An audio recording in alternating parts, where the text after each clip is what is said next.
Hello नमस्ते प्रणाम, welcome back to my new blog. तो आज मेरा ये ब्लॉग जो मैं बना रही हूँ, इसका रीज़न है मैंने एक बहन की उन्होंने पोस्ट डाला हुआ था कि हम लोग जंतर मंतर क्यों जाएं, क्योंकि हमारे पास तो डिग्री ही नहीं है और हम पढ़े लिखे नहीं हैं। तो वहाँ पे गए, पता चले नीट की स्पेलिंग पूछ लिए, कुछ और पूछ लिए, तो मैं फिर क्या जवाब दूँगी वहाँ पे।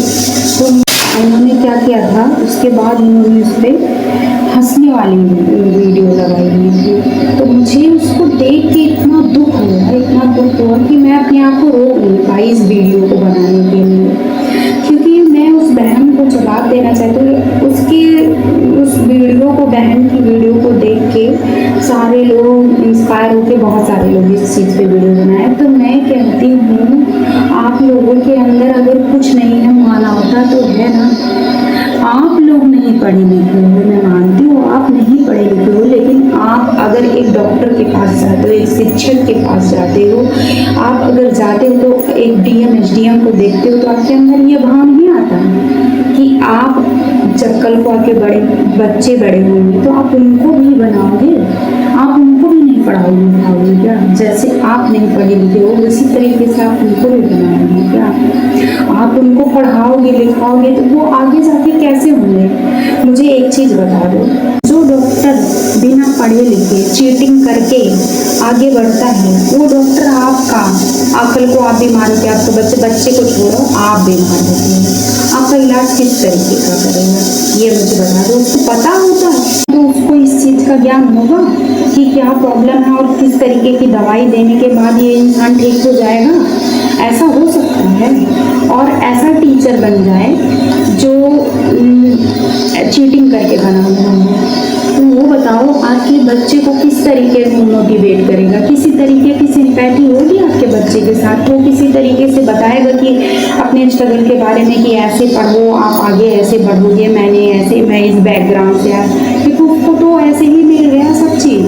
आप लोगों को भी पता है कि आजकल जो शिक्षा है उसमें कितनी पारदर्शिता हो गई है। जो टीचिंग एग्जाम 2-4-6 करवा रहे हैं, आप अच्छा एक बार के लिए ये सोचो, आपकी मानवता इतनी मर गई कि वो इंसान सोनम वांगचुक जिन्होंने सोलर हीटिंग टैंक का बनवाया था उनके लिए, अपने आर्मी के लिए, उनको आप टेररिस्ट बोल रहे हो। जो हमारे देश की रक्षा कर रहे हैं, उनकी रक्षा के लिए उन्होंने बनाया, तो उनको आप टेररिस्ट बना रहे हो। और वो बच्चे जो लाठी खा रहे हैं वो सारे नीट के बच्चे थे। आप लोगों को ऐसा लगता है वो बच्चे जो वहाँ पे थे वो सारे नीट के बच्चे थे? ऐसा बिल्कुल नहीं था। अगर आज आप नहीं आवाज़ उठाओगे तो कल को आप भी इसी तरीके से कुछ ले जाओगे। अच्छा एक चीज़ है, यूपी में कितने सालों से वैकेंसी नहीं आई?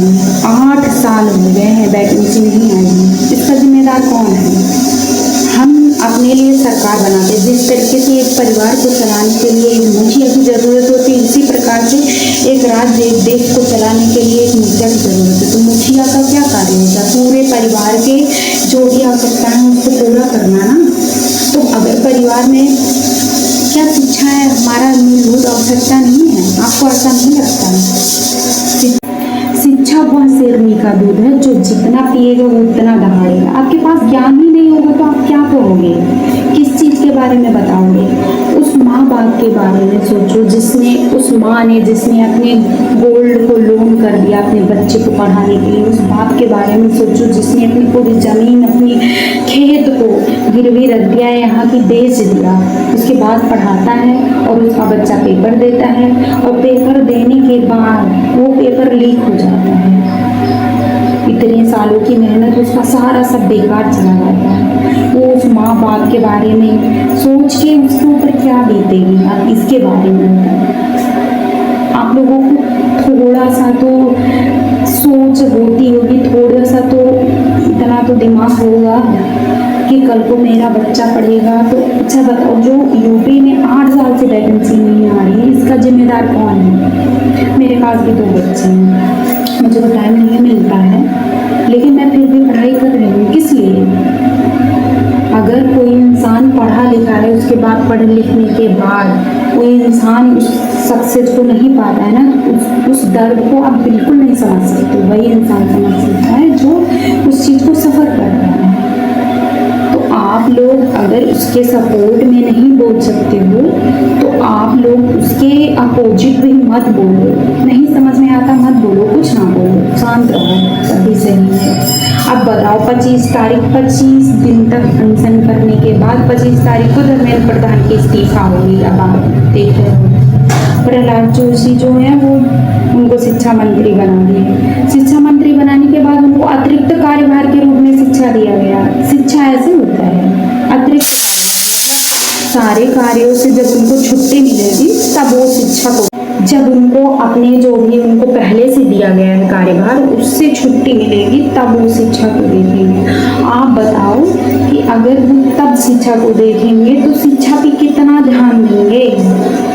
अगर मेरी बात से आप लोग सहमत हैं यूपी के इस गवर्नमेंट से कि 8 साल से आप भाई वैकेंसी क्यों नहीं दे रहे हो? तब से आप बताओ कि 8 सालों से कोई टीचर रिटायर नहीं हुआ है, आज तक कोई टीचर रिटायर नहीं हुआ है। हम लोग को तब टेट सीटेट बीटीसी क्यों करवा रहे हो? बंद करो, बीटीसी बीएड टेट सीटेट सब बंद करो। आप जब वैकेंसी नहीं देनी है तो क्यों करवा रहे हो?